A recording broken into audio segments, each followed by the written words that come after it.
hey, I've been in this situation before, down 0-2, and come back in a series. And I know then you walked into the locker room and told the guys, hey, we're fine. Where does that confidence come from? How do you instill that in the rest of a roster that hasn't been through this the same way that you have been? Yeah, I mean, I've been saying it all year. Failure is the best teacher at times, and it can inspire you to do great things. It's our first time being in the finals as a team with this group. We understand who we're up against, the competitive level, the nature of the finals, the competitive level we have to play at. And then also the adjustments that we have to make out there on the floor, just as players. The coaching staff is doing a great job preparing us.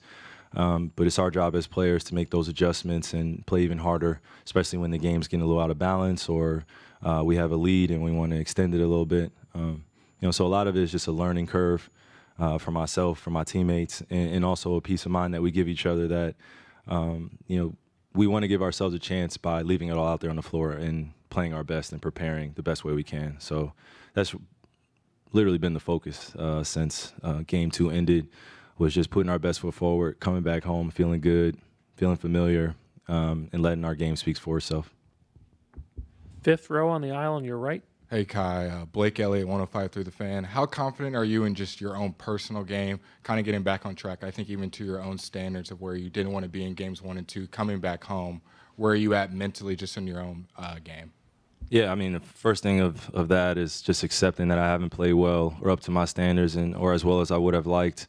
Being back in Boston, there's such a level of desire that I have inside of me to play well and wanting to be there for my teammates. So as a competitor, it's frustrating, but I don't want to let that seep in or spill over to any other decisions I have to make there as a player and continue to feed my teammates' confidence. I have been down 0-2 before, lost a series, won a series. So I know what it takes and also understanding, how to prepare for something like that mentally, spiritually, emotionally, physically. But first was just respecting your opponent. And then most importantly, just putting your best foot forward when we go out there, man. It's as simple as that. Tim, standing on your left. Kyrie, obviously Boston has a bunch of guys that can throw at you defensively, but you spent a lot of time with Jaylen Brown. He's talked a lot this year about the pride he's taken in improving as a defensive player. I was just curious from your perspective watching him, how have you seen him grow at that end, and what do you think of the way he's been playing in this series? No, he's been playing great. He's been one of the emotional leaders on their team, and defensively he's making it difficult. And that's what he's been doing all year. And for the past few years, he's really tried to make his mark on that end. So when you take pride in what you do on the defensive end, it's going to show. And I think he's really been separating himself on that end. And then offensively, to be able to do it on both ends of the floor is even more impressive. So, this is what makes the finals even greater, is going against somebody that great on that end, has a lot of high energy, and is going to make it difficult, but we got to go straight at him. Jeff, fifth row on the left. Jeff Zilgett, USA Today. Kyrie, what didn't you like about games 1 and 2? Was it more than missed shots? And then what does a much better game look like for you in game 3? Games 1 and 2 is just about our total team effort and how we can control a lot of the mistakes that we made out there, whether it be turnovers. Obviously, the missed shots are going to happen. That's a basketball game. I can be a lot more fundamentally sound, technical on my shots. And not get into the paint often where it's 3 or 4 guys around me and I'm not making a pass. They're sending, specific strategies against me to make it difficult.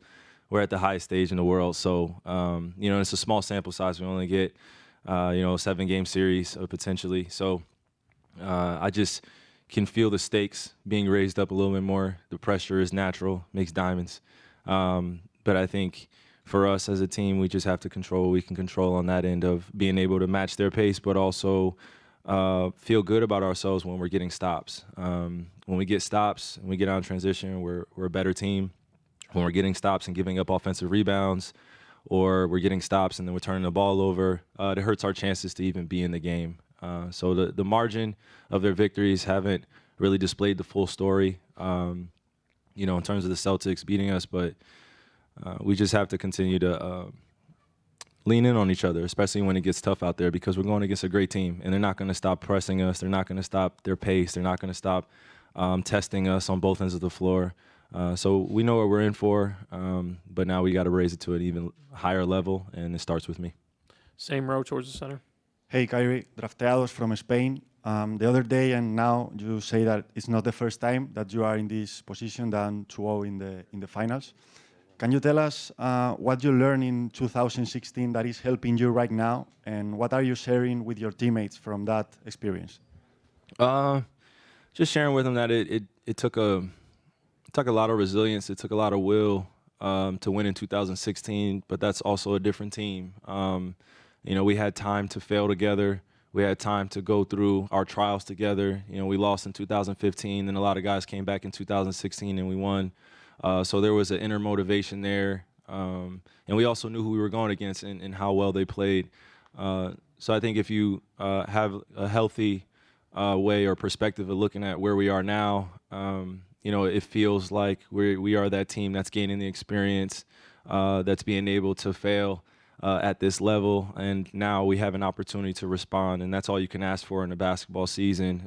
If you asked me in September or October, would I want a chance to be down 0-2 and having a chance to respond in Game 3 or be out of the playoffs, I think I would choose the former. It's as simple as that in terms of just putting in perspective. We're only teams left, and this is about chess. That's all it is.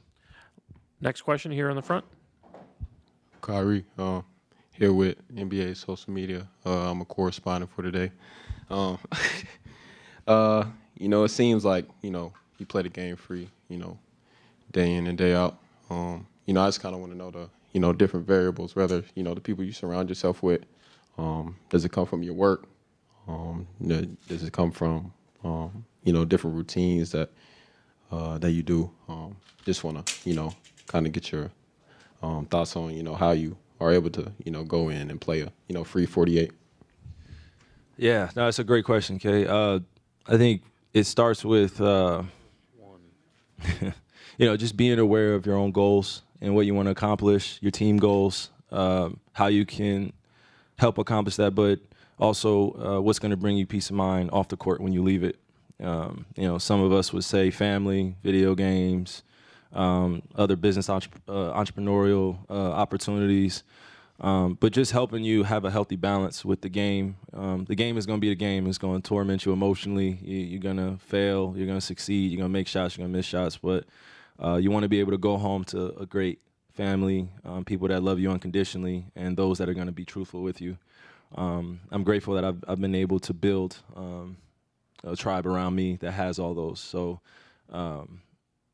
dealing with a lot of the criticism when you're young or even when you're older of how to accomplish something like I'm trying to do right now, there are going to be a lot of people that want to see you fail. So get used to that too. There are going to be a lot of people that are going to be naysaying and wanting to see you kind of destroy yourself in the process. So I would say just focus on the people that really love you for you, and your teammates are there to support you, especially when you know them through and throughout. And then trusting the people that have been there before you. They'll give you a lot of advice to help you reason or rationalize what's going on. So that's a great question, brother. And it took me a while to figure that out and find that peace of mind. And that's why you get a chance to see me up here. But I definitely want to see you accomplish that peace of mind a lot earlier than I had to, man, because it's not worth it to let anybody's opinions get to the best of you, or people that have never been in our position, don't know what it takes, don't know the sacrifices, never will. But they guess, and they try to make it up. So show them respect, but at the same time, understand that we're all human at the end of the day. All right. Take final two. Last one in the middle, and then Tim over here on the left. Kevin Gray, Mavericks Radio Network. Kyrie, a lot's been made about the bond that you and Luka have formed throughout the course of this season. You having been in this position before, being down and coming back to win an NBA Finals, how are you helping him manage this situation? How are the two of you helping each other, especially knowing what you're trying to accomplish over these next couple of games, especially here at home? Yeah, well, it started with me. Just telling my hermano, I got to play better for him alongside him. And, in order for us to, accomplish our goal, we both have to be playing well, and we both have to be doing the little things and doing whatever it takes to win. So easy conversation, but it started with me reaching out, just letting him know that, it's my fault, taking accountability for not playing particularly well. But also I got to continue to trust my guys around us or around me and, have fun in the process. We've gotten this far because we've been a great team, not because we've just put it on me and Luka. It's been a total team effort, total organizational effort to get thus far. So we just got to keep trusting in that. So a pretty simple conversation. Tim, last one here on the left. Tim Reynolds with the AP. Kyrie, I'm guessing that there's a lot about the defense from the first 2 games that you've probably liked, quite a bit anyway, from time to time at least. Rather win. Of course. The fact that the D has been good in stretches, how much does that help the confidence standpoint going into? No, it's